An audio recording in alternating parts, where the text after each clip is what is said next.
अध्याय 7 भाग 4 भू आकृतियाँ तथा उनका विकास।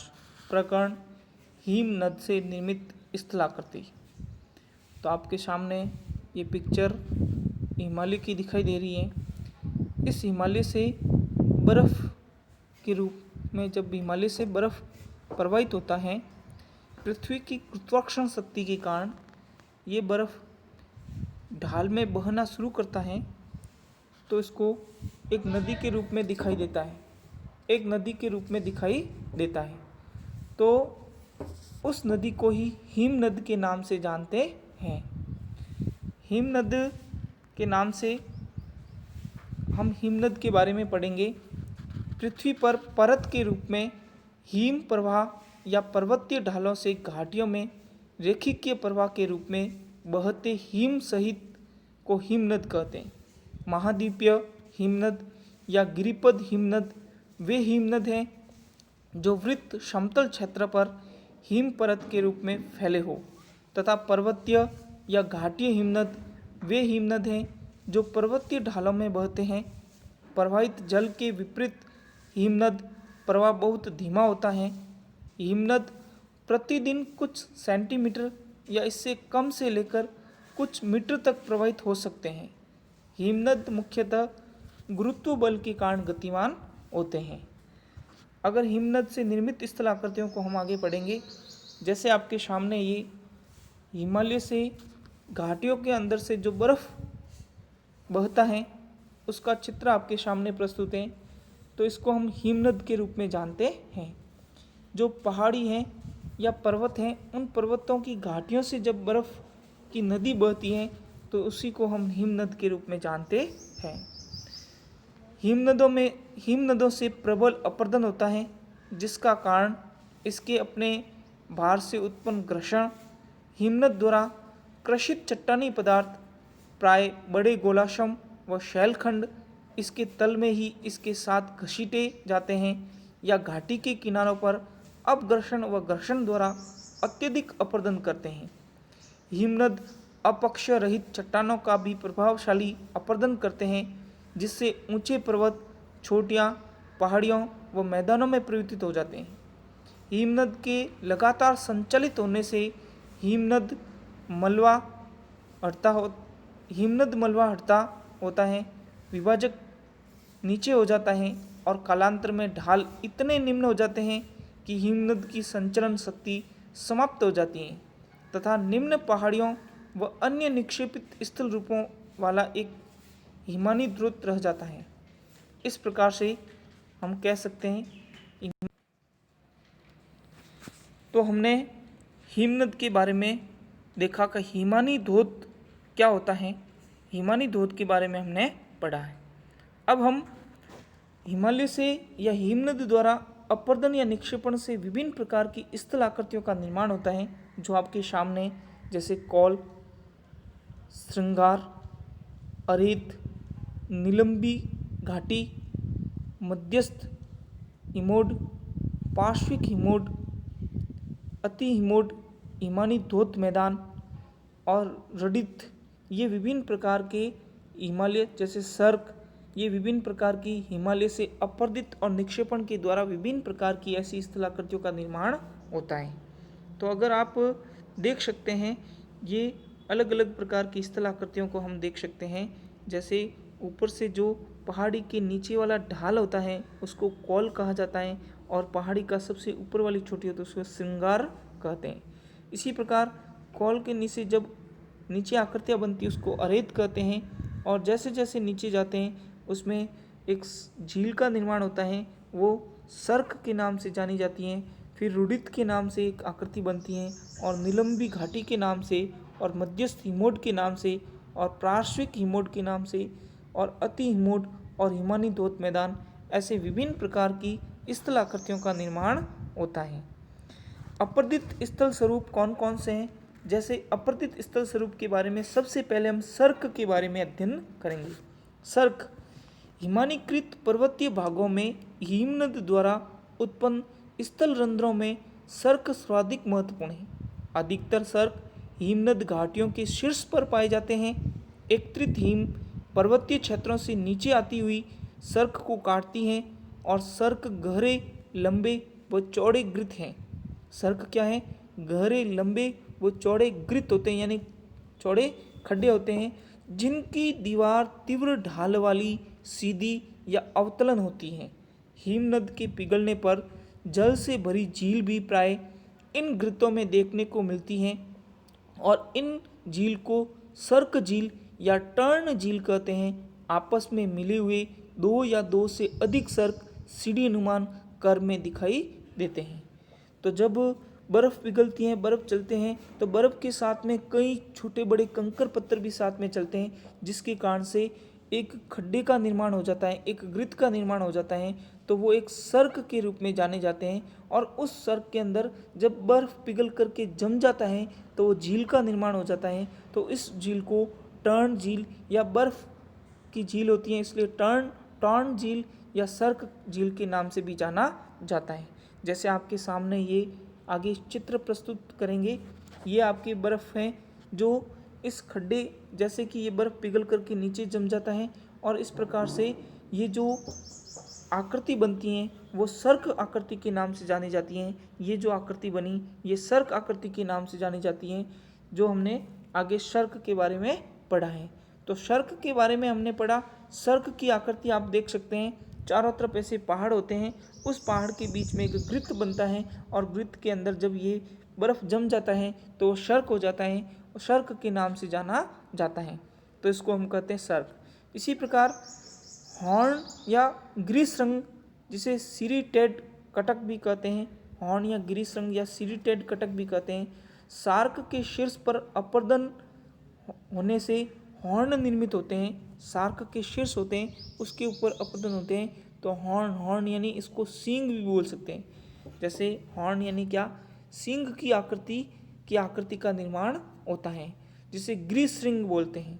यदि 3 या अधिक विकिरणित हिमनद निरंतर शीर्ष पर तब तक अपर्दन जारी रखे जब तक उनके तल आपस में मिल जाए, तो एक तीव्र किनारे वाली नुकीली चोटी का निर्माण होता है, जिन्हें हॉर्न, हार्म या गिरिक और सिरिटेड कटक कहते हैं। गिरिक या सिरिटेड कटक के नाम से जानते हैं।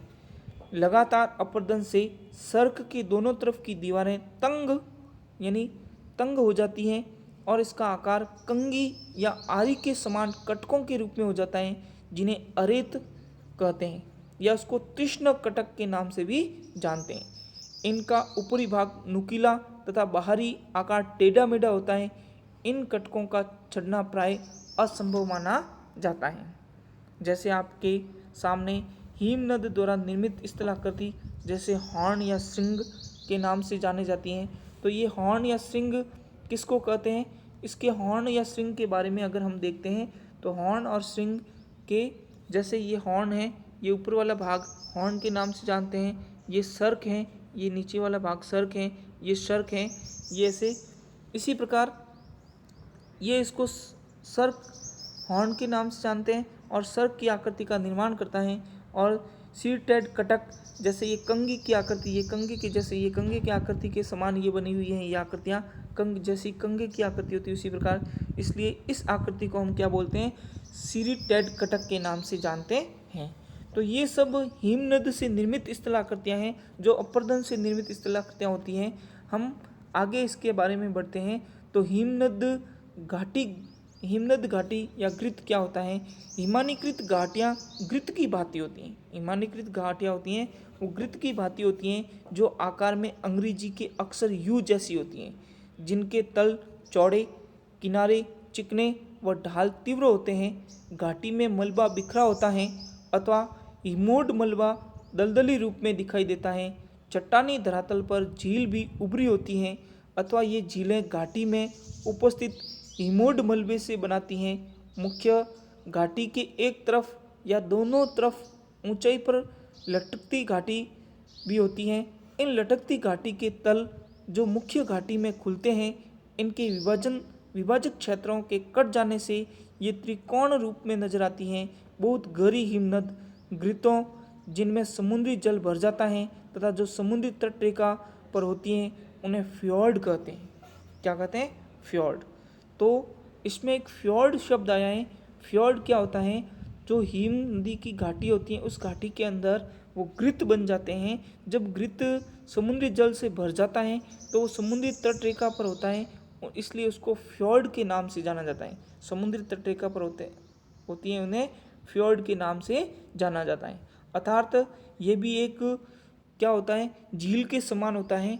जैसी झील होती है ये समुद्र के किनारे होने के कारण ग्रित होता है, वो समुद्र का पानी उसके अंदर भर जाता है, इसलिए उसको फ्यॉर्ड के नाम से भी जानते हैं, समुद्री तटरेखा के पास में होने के कारण।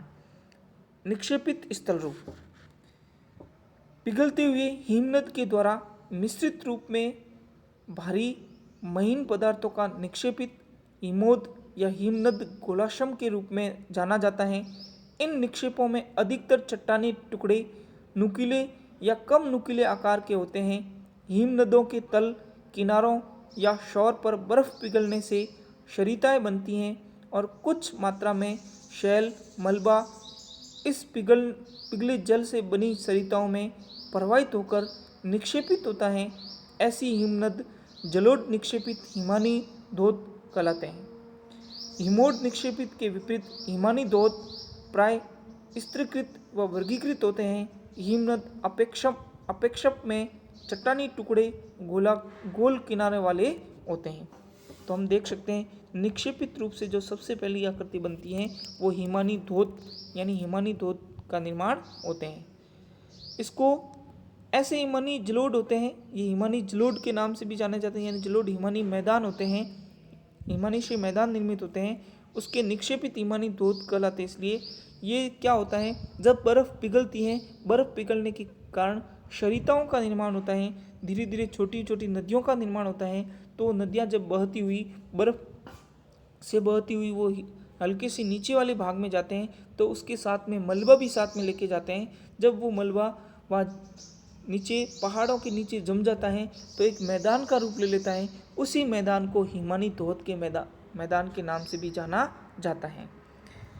हिमोड हिमनद टील या गोलाश्मी मृत्तिका हिमनद के अंतिम भाग में मलबे के निक्षेपण से बनी लंबी कटके हैं। पार्श्विक हिमोड हिमनद घाटी की दीवार के समानांतर निर्मित होते हैं। पार्श्विक हिमोड अंतस्थ हिमोड से मिलकर घोड़े की नाल व अर्धचंद्राकार कटक का निर्माण करते हैं। हिमनद घाटी के दोनों ओर अत्यधिक मात्रा में पार्श्विक हिमोड पाए जाते हैं और इस हिमोड की उत्पत्ति पूर्णतया आंशिक रूप से हिमानी जल द्वारा होती है, जो इस हिमोड को हिमनद के किनारों पर धकेलती हैं।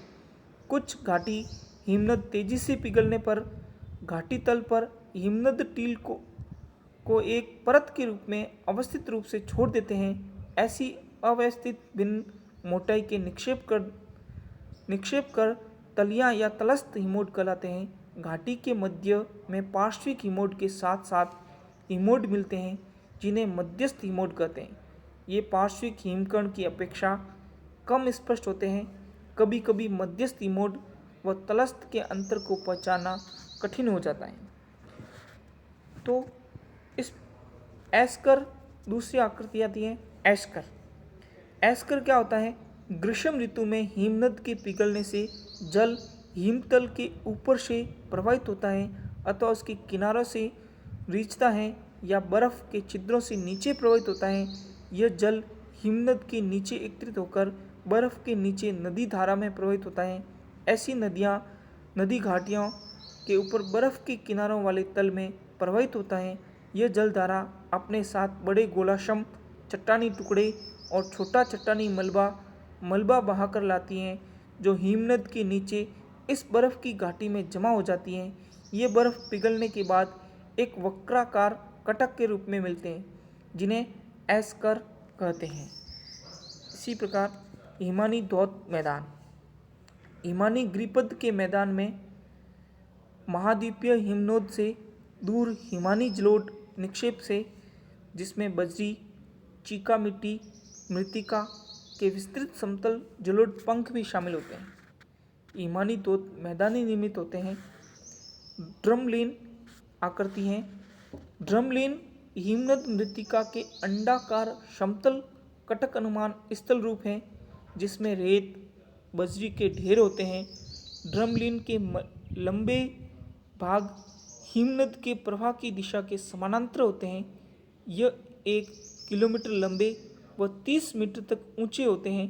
ड्रमलिन का हिमनद सम्मुख भाग स्टॉस कहलाते हैं, जो पृष्ठ भागों की अपेक्षा तीखा तीव्र ढाल लिए होता है।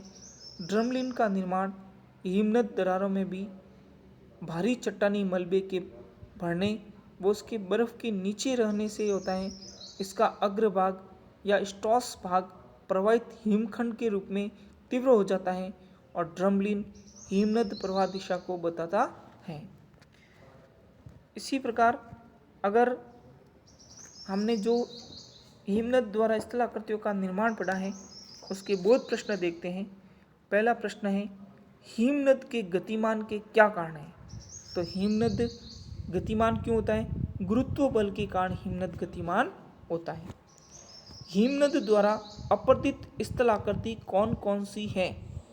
तो हिमनद द्वारा अपर्दित स्थलाकृति सार्क, हॉर्न, सिरिटेड कटक, हिमनद घाटी।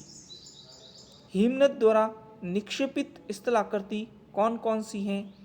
हिमूड, एस्कर, हिमानी धोत मैदान, ड्रमलिन। इस प्रकार से आपको एक गृह कार्य के रूप में कुछ प्रश्न देते हैं।